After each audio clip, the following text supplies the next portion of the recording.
one challenge I have today is that with the wonders of technology, this will be my prompt to tell me what's on the screen behind me. So bear with me, won't you? When Vishal said, talk to us about trends and data within the industry, where do you start? I mean, it's a bit like talking about shopping or IT. Where do you start? Where do you end? I could stand here and talk about quinoa and all this other kind of stuff, and then Chef Uwe also, well, actually that's not hot, that was last year's hot. So I'm not going to talk about that stuff. I'll leave that to other professionals on the agenda. What I'll talk about is the stuff I know, which I think is always a wiser approach. And I'll talk more about the big stuff. I'm not going to talk to you about pop-ups, food trucks, because when you came in a taxi on your car to this hotel today, you won't have seen any food trucks. You won't have seen any pop-ups. You will have seen hotels. You will have seen malls. You will have seen restaurants. So I'll talk about those three things because I have an idea about that stuff. So I'll talk you through some data as well when I present this. Of course, I have to talk about Starwood first. If I don't talk about Starwood, I get sacked. So 53 shiny, beautiful hotels, bunch of brands, not Ransom. We have Sheraton, Meridian, Grosvenor House, of course, Westin, and my little favourite, W, which opens pretty soon over at Hacktor City. Hacktor City, seen that place? One with the cranes and St Regis, what used to be the Metropolitan Hotel. So that opens pretty soon. So it's St Regis, W, and Westin, all in one beautiful place. We have 241 restaurants and bars in our business, 84 bars as well. And 50 in the pipeline, like just about every hotel group here. We are growing at a huge pace. The battle for share of stomach. Ugly phrase was first used by Coca-Cola, I think, back in the day when they were talking about the battle between themselves and Pepsi. And I often use that phrase, even though it's an ugly one, because it reminds us there is a limit to how much you can eat out.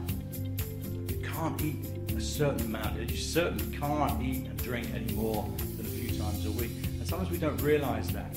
And you hear all sorts of things thrown around, like this restaurant, this market is booming and saturated, or there's not enough.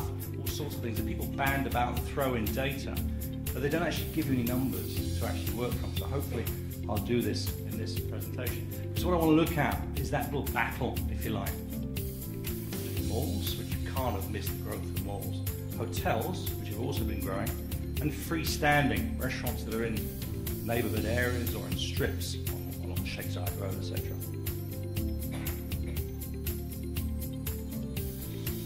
I'm pressing that button and I'm wondering why this one isn't changing. It's because it's Stefan's phone, Stefan, that's why it's not changing. Work that one out. Right, I haven't skipped it. Dubai population has grown. I don't know where you live, but I've been in and out for 12 years here. I've been away for a couple of years. I've noticed that in simplistic terms, when the economy gets tough, everyone goes off to Sharjah, right? And then when the economy improves, they come back and live in Dubai. So you've got that traffic movement as an extraordinary thing, but that has not left us, of course. What we have seen is the population boom to a degree. You know, this place hasn't exactly exploded. Be careful, this is not a massive growth in population, nor indeed is it a massive growth in tourism figures as well. There's been a modest growth. I think the aspiration is 20 million by 2020 was the figure that I kept hearing. So we're seeing modest growth in population, modest growth in tourism.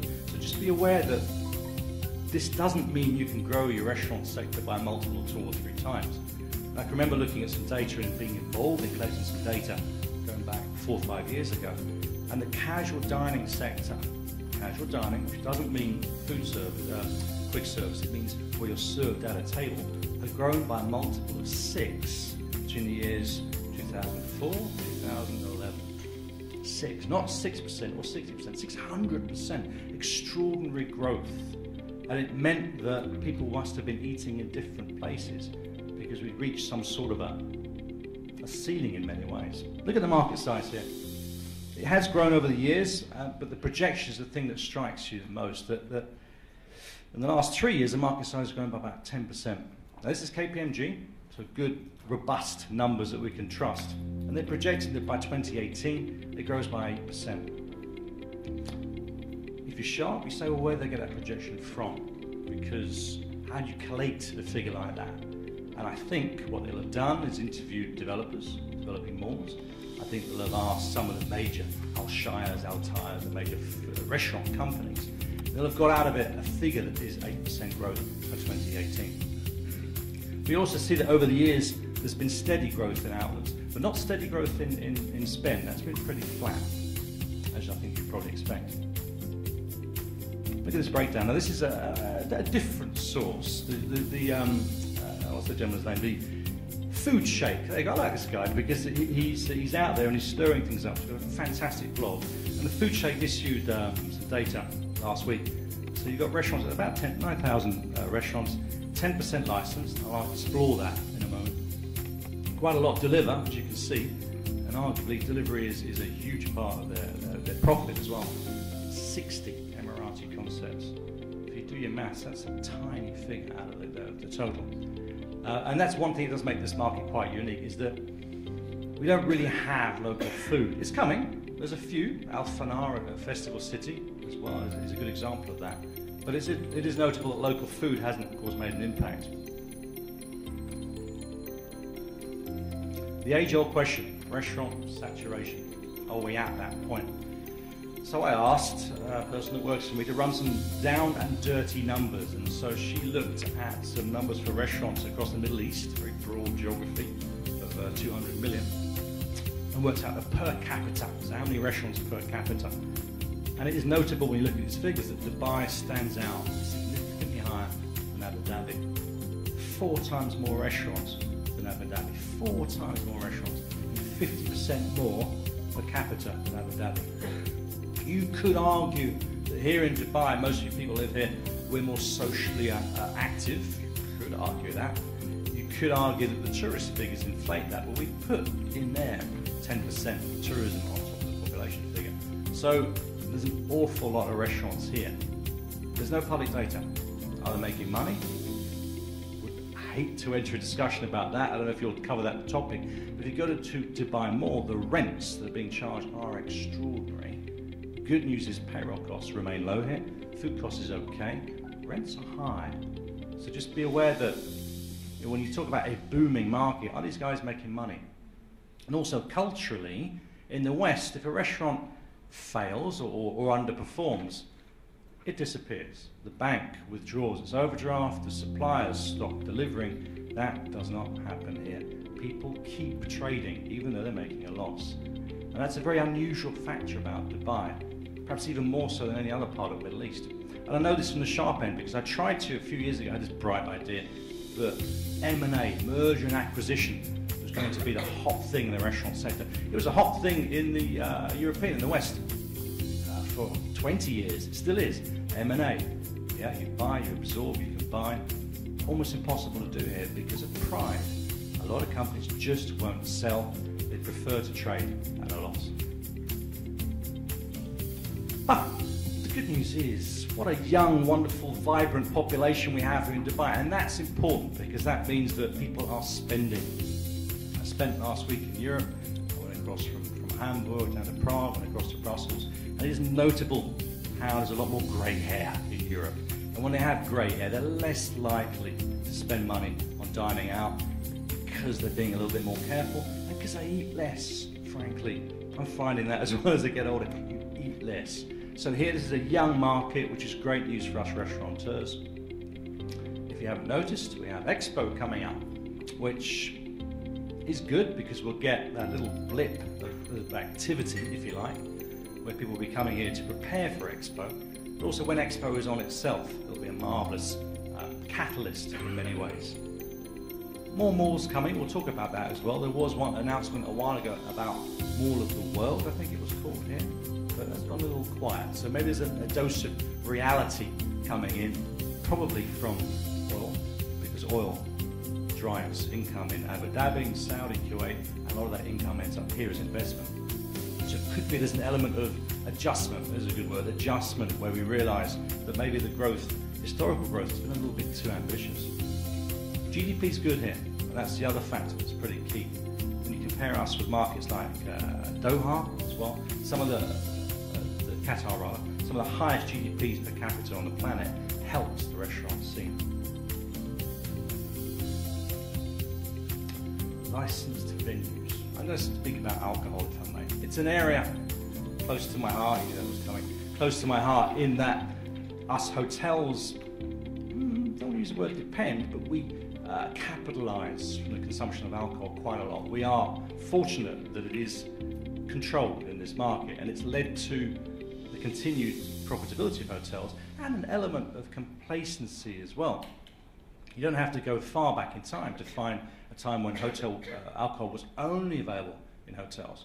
This hotel, Uwe might correct me, had, I don't know, 14, 16 F&B units. And back in the day, 7, 8 years ago, this was the place. The Creek was the place, if you could think back then. And that was simply because of alcohol licensing. Times have changed. And I've heard people say, oh, those hotels, they can't compete now against freestanding licenses. There's so many places popping up. I'm going to explore that. Press the button. 268 hotels here. If you do a quick analysis, a figure which probably grows 5-10% every year. There's only a limited number of freestanding venues here. They're either, well, actually, they have to be free zones. The only way you can buy booze out of a hotel is a free zone. And by definition, there shouldn't be that many free zones coming through in the pipeline. Now, if you look at DIFC, there are 16 licensed concepts in there, and the whole of our city, 451 serving alcohol. There's other free zones as well, like Palm Jumeirah, where alcohol is fairly freely available. Biddy Bondi, a good example where it's nowhere near a hotel, but alcohol is freely available. There is talk of more alcohol becoming available in some of the waterfront developments in Jumeirah, but there's a limit to it. Yeah, culturally, there's a limit to it. There has to be a limit to it. So will there be growth in any more freestanding licensed properties? I doubt it. I doubt it'll be significant, and it certainly won't be as big a growth as hotels are experiencing. So when I hear, I was at the Global Restaurant Investment Forum recently, a month ago, and I heard people say, oh, you hotel guys, you can't compete with these places that are popping up. Well, actually 6% of the total number of venues is freestanding license, and I don't think that figure is going to change very much. Who are these people? I'm sure you enjoy going there, and they've been here a while. Oku is an interesting example of a leased concept within a hotel. So us, as hoteliers at Starwood, we not only compete with freestanding, we also compete with leased properties like Oku. But then you'll also be familiar with Zuma, Hakkasan, which are freestanding licenses. The wonderful Koya, if you haven't been, I suggest you do go close to the Four Seasons, of course. And then Petite Maison, probably in the 6th or 7th year now. And more recent openings like Cipriani and Nusret, which I highly recommend. So these guys are very good. Actually, in many ways, they keep us as hoteliers on our toes because, hey, the operators restaurants, right? And I keep hearing that, oh yeah, how do you compete with these guys? Our own people say, how do you compete with these guys? Well, very simply, because if I work for Nusret, that's about it. I have a job as a waiter in Nusret. I might become shift leader, I might become manager, but I can't really progress that far because there's only one restaurant that we have in the city, right? If you work for Starwood or for Radisson, there's other opportunities that you get within the group. So actually, sometimes us hoteliers talk ourselves down a little bit. Now, table service has grown at a huge rate in this market. For some of the veterans in this room, you might well remember when all the Emirates opened and even Batuta round about the same time. What was interesting with those two was not so much that they had a food court, heck, they had 2 food courts, right? But they had casual dining restaurants. So for the first time, you could sit and eat in a mall. Deira City Centre down the road here didn't have so many, maybe had about 4 or 5 casual dining restaurants. But now, if I'm not mistaken, Mall Emirates has 33. And look at this, Cheesecake Factory. If you were here, guys, when Cheesecake Factory opened, that was already a busy mall, 30 million visitors a year to all the Emirates. Certainly along comes Cheesecake, and for a busy mall, it's full, 500 cover restaurant, extraordinary. How does that happen? And in essence, I think what it shows, and I've seen some data to support this, that people go to the malls, they don't go to shop. They go to socialise, to mix, to mingle, to see and be seen, and eat. And more data is coming out, not only in this part of the world, also in Europe, that dining is a key part of visiting a mall, and that doesn't mean the food court aerobics, the ringing a little bell when your meal's ready, or the queue at the KFC or the McDonald's. This is sitting down dining, and monsters like Cheesecake Factory, Texas Roadhouse, that are driving serious revenue in those malls. On the horizon, or more recently, the Beach Mall. I gather quite a lot at the Beach Mall. I can't decide whether I like it or not. I think that one of the dilemmas they have is the rent's high, yes, but if I am a tenant at the Beach Mall, I almost have to write off 3 months. When that sun starts shining, forget lunch, and when the sun starts shining in the evening, it's still warm. That's a tough business to run. If you're not on that waterfront and you're one stage back, that's tough. So let's see. The Beach Mall has gone through, one summer. Let's see what 2 or 3 summers do to it. Yeah, this graph shows the superb growth that we had. And this goes back to the table service growth, the growth in casual dining by a multiple of 6. Now, you could project this forward for what happens if we do more of the world, if we do extend Dubai more, and of course we are, you can see it when you drive back, and more of the Emirates will be extended as well. So mall space is growing, with it comes restaurant space. Some numbers for you. I don't know if you're in the leasing business here, but that's a large figure, 2.9 million. For this size city is a very high level. And we've now passed the amount of space, retail space per capita here that they have in Europe. So this is a heavily shopped market. And let's not overlook Abu Dhabi. I have a huge affection for Abu Dhabi. I had a company there, still a big fan of Abu Dhabi. Suwa's coming through, Al Maraya, Saadiyat Mall, and they're now developing Reem Island as well. And whilst Abu Dhabi will never have the same tourism that we have here, it'll take a long time to catch up, it does have the malls, and it will have theme parks. So Yas Island, and I was involved in Yas Island back in the day, has gone from being a quiet island with 7 hotels to actually being a pretty good host to a great mall, a very busy IKEA, a great water park, and theme parks coming up. So suddenly Abu Dhabi will also drive visits as well. And if you've been here to City Walk in Dubai, another example of some really excellent, not so much on-site, neighbourhood retail that we're developing here, which will compete with the big boxes. Okay, let's talk about Starwood again, because we trade well in this city. Yes, even hoteliers can run a place like Buddha Bar. 9 years Buddha Bar's been there.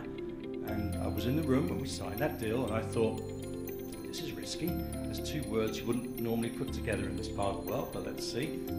And credit to the people that were behind that, because it brought about a huge change in Dubai. It created a venue that we had nothing like that before. The only close next was Trader Vic's, right? That was as close as it got to this. And the Trader Vic's at Souk Al Madinah, that quiet little one that you think, oh, I forgot about that. That's a world record holder. That holds the record for the fastest return on investment that I've heard of. 9 months. Back in the day, they spent $2.5 million on that. 9 months later, they got their money back. Extraordinary. Those days are probably behind us. I'd be surprised if we do that again. But Buddha Bar is in its 9th year. If I told you the revenue, you'd be full of good share. It does more revenue than most hotels in the city. It is an extraordinary business. Barasti, it is what it is, right? You don't go for a sophisticated night at Barasti, you'd be making a bit of a mistake, but a lot of people go there. 7,000 capacity. This makes serious money. This makes 50% more money than Buddha Bar. So I cannot begin to tell you how busy that is. It is in the top 5 bars on the planet. There is no other place quite like it. How? Luck and timing. We at Starwood, at Weston, didn't set out to create Barasti. We almost did it by stealth, if you like. We built a little barbecue, a little beer, and it grew from a small barbecue to a big barbecue until we have the monster we have now. But an excellent creature that it is. And we have other concepts like Rhodes at Grosvenor House and Toro. The Bubblicious brunch. If you found yourself there Good Friday, the day before Easter, we served 1,300 people for brunch. 1,300 people at, was it $200? Yeah, what can I say? An extraordinary offer, and one that we hope sustains itself. This is worth discussing because we often talk about the number of restaurants in the city. It's a big, yeah, it's great, fantastic growth, but what about the quality? People say, oh, restaurants in Dubai are fantastic. Are they? We don't know. We don't have an empirical measure of it. So when these guys come, and they're coming, it'll be interesting to see who they put up as being Michelin restaurants, because you can't argue with this. This is a pretty robust way of measuring quality. They're a bit pro-French. They're a bit anti some of the new cuisines like Indian and Chinese, but it's a measure, it's a global measure, right? We need it here in Dubai if we want to be serious players. So if Michelin came here, I pondered who would win the star, and I think Uwe and Helen are far more qualified on a food basis to talk about this. But I put up 5 names that I thought would probably be in the running. I have a huge time for Vikas Khanna. He hasn't quite leveraged himself here. Vikas in New York is #1 hot chef. Good-looking guy, very charming, wonderful philanthrope. Gives a lot of money to charity. Has cooked for Obama. The guy is a serious player. He's at Janoon here at Shangri-La. He hasn't really motored here, but that is a guy that would, with the kind of personality that would push the Michelin. Gary may have had his time, Gary Rhodes, but you know, he'd be in the running. As would, of course, Pierre Gagnon, extraordinary chef. Voted by the chefs the best chef in the world last year. This guy you'd think would definitely be in the run. Vineet Bhatia yesterday was in the press saying he's doing a more casual dining restaurant in one of 3 locations. Doesn't quite understand that. Any one of 3 locations he's doing it, which is cool. But Vineet would be in the running. He already has Michelin. Now, Jason Atherton, who I had a part in bringing to social here, is an extraordinary chef. He was a protege of Ramsay, who of course wasn't far from here, Gordon Ramsay, when he first came to Hilton.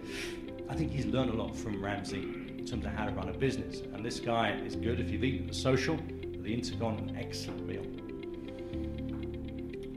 Here it is, pretty picture. Toro could be in the running. Richard Sandoval, one of our chefs, Colombian fella, good guy, excellent guy. And Pierre Chic is constantly pushing up its quality as well, always gets well regarded. But that next stage is a big one. It's all very well, I'm so out of my depth when we're talking about Michelin, but it's all very well cooking great food, but that step to Michelin is a heck of a step forward. So let's see how we fare in that. There's other concepts that could be in the running. Yannick Aleno as well, very highly respected. Shang Palace as well. Atul Kochhar already has a Michelin, if I'm not mistaken, in London. He's at the JW Marriott. Vineet I mentioned. And Heinz Beck, heavyweight Michelin chef. Tough site at the top of the palm, but some wonderful standards of culinary that he's achieving there. And maybe it needs an individual like Heinz Beck, someone who has this crazed, almost crazed obsession with quality that guy has, that will deliver Michelin here. Zuma? Yeah, could be, but there's almost an anti-lobby there because it's so busy. Would it win an award? Don't know. Nobu, same thing. Being at such a tourist hotel, could it really be in the running for Michelin? So it will be interesting when Michelin do come here and start talking. Just checking, there's the last slide on there. The discussion point about malls versus hotels versus freestanding. I remember at the Global Restaurant Investment Forum, a gentleman said on a panel, not unlike a panel that you'll see today, hotels can't run restaurants. He said, hotels can't run restaurants. I've shown you that Starwood can, so can Hilton, so can Marriott. There's some great restaurant operators within the hotel business here.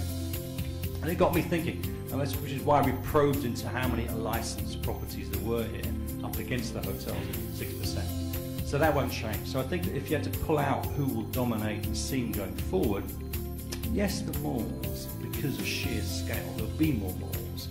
But we've reached a point where the mall growth is outstripping population growth and outstripping tourism growth.